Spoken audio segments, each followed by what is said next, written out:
Déconfinement en France, il n'y aura pas de discrimination envers les personnes âgées. Pas de discrimination des personnes âgées. Dans le casse-tête du déconfinement en France, Emmanuel Macron a fixé une première orientation, avant un nouvel exposé pédagogique auquel se livrera dimanche le Premier ministre Édouard Philippe. Mercredi, le président du comité scientifique qui conseille les autorités, le PR, Jean-François Delfraissy, avait indiqué que les personnes au-dessus de 65 ou de 70 ans devraient rester confinées. Niais présidentiel, le chef de l'État ne souhaite pas de discrimination entre nos concitoyens après le 11 mai et en appellera à la responsabilité individuelle, a indiqué l'Élysée vendredi soir. À lire aussi, toutes les infos sur le coronavirus. Emmanuel Macron, explique la présidence, a souhaité faire cette mise au point en voyant monter le débat sur la situation de nos aînés, après les déclarations du PR Jean-François Delfraissy. Le 13 avril, il avait indiqué que pour leur protection, nous demanderons aux personnes les plus vulnérables, aux personnes âgées, en situation de handicap sévère, aux personnes atteintes de maladies chroniques, de rester, même après le 11 mai, confinées, tout au moins dans un premier temps. Mais il n'avait alors pas précisé si cette demande aurait un caractère obligatoire, comme le confinement actuel, ou ne serait qu'un conseil. La responsabilité, c'est le mot qu'a également employé le directeur général de la Santé, Jérôme Salomon, en vue de freiner tout risque de diffusion virale. De fait, les seniors représentent une population à risque. Le Covid-19 a fait 18 681 morts, dont plus de 7 000 dans les EHPAD et autres établissements médico-sociaux. L'Union européenne souhaite d'ailleurs que les personnes âgées et les personnes souffrant de maladies chroniques soient protégées plus longtemps. Les personnels des EHPAD ont hâte de lever un peu le confinement et de pouvoir accueillir de nouveaux résidents. On ne lâche pas la vigilance, mais on espère que le plus dur est derrière nous, avance Stéphane Roset, infirmier à la maison de retraite Vialisée de Tise, d'où les pensionnaires ont envie de ressortir et de se revoir. Elles reviennent à un élan de vie, assure Annabelle Torchio, l'infirmière coordinatrice. Édouard Philippe et le ministre de la Santé, Olivier Véran, répondront aux questions dimanche après-midi. Mais Édouard Philippe, en lien quotidien avec Jean Castex, le monsieur déconfinement du gouvernement, a déjà prévenu que le dévoilement de son plan ne se ferait pas avant fin avril. Ce sera une conférence sur ce que l'on sait à la date de dimanche, pas sur le plan de déconfinement, en tant que téléphone. On sera davantage dans la méthode, prévient l'entourage du Premier ministre. D'autres aspects du futur déconfinement sont également d'ores et déjà questionnés. Je ne vois pas comment on peut rouvrir les écoles le 11 mai, a déclaré vendredi la maire de Lille, Martine Aubry. Dans les classes normales, nous avons 23, 24 enfants, parfois plus ou moins, et nous ne voyons pas comment nous pouvons accueillir ces enfants dans la même classe en gardant les distances et les règles, donc nous sommes très dubitatifs, a ajouté l'ex-ministre. En attendant le déconfinement, l'Assemblée nationale a adopté dans la nuit de vendredi à samedi le nouveau budget de crise, qui doit passer mardi au Sénat.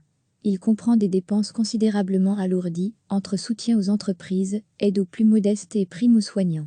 Le lourd bilan de victimes du coronavirus en France, avec 761 morts de plus recensés depuis jeudi, s'accompagne toutefois de signes d'espoir. Pour le 3e jour consécutif, le nombre de personnes hospitalisées a baissé.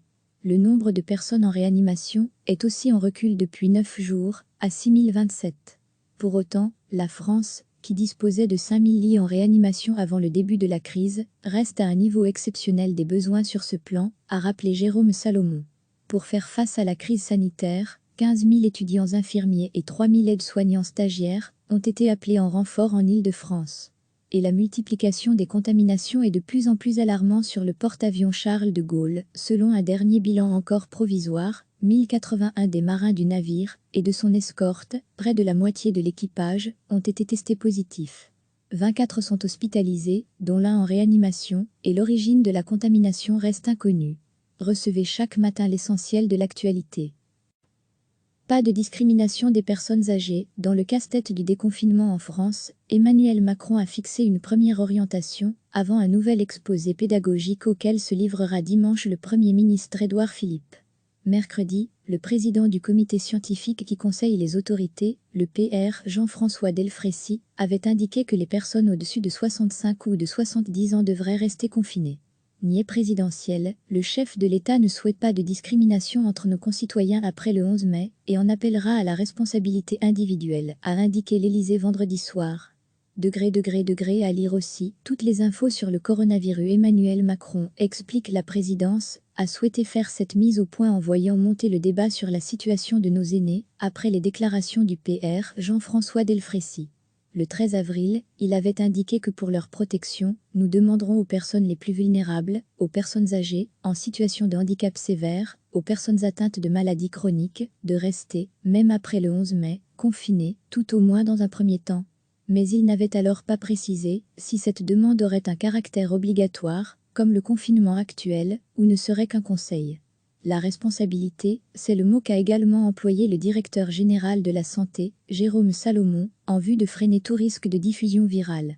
De fait, les seniors représentent une population à risque. Le Covid-19 a fait 18 681 morts, dont plus de 7 000 dans les EHPAD et autres établissements médico-sociaux. L'Union européenne souhaite d'ailleurs que les personnes âgées et les personnes souffrant de maladies chroniques soient protégées plus longtemps. Les personnels des EHPAD ont hâte de lever un peu le confinement et de pouvoir accueillir de nouveaux résidents.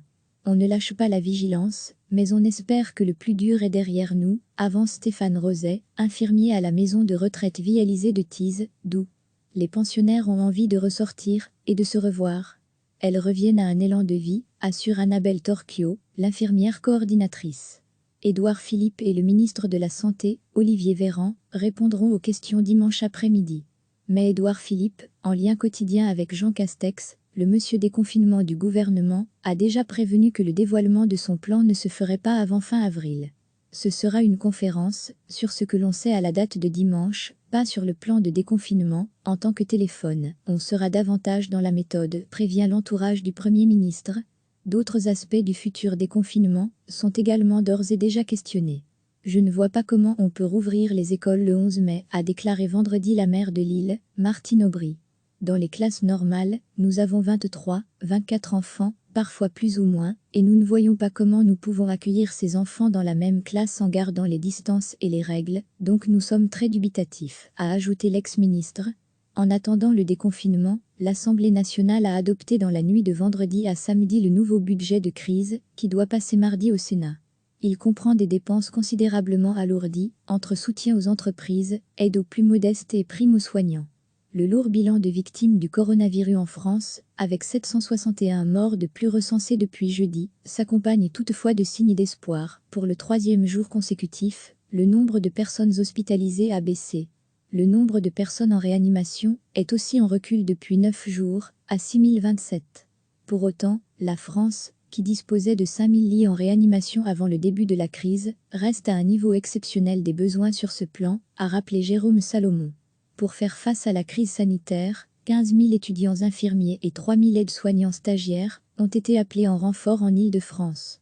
Et la multiplication des contaminations est de plus en plus alarmante sur le porte-avions Charles de Gaulle, selon un dernier bilan encore provisoire. 1081 des marins du navire et de son escorte, près de la moitié de l'équipage, ont été testés positifs. 24 sont hospitalisés, dont l'un en réanimation, et l'origine de la contamination reste inconnue. Cliquez sur s'abonner pour recevoir les dernières nouvelles.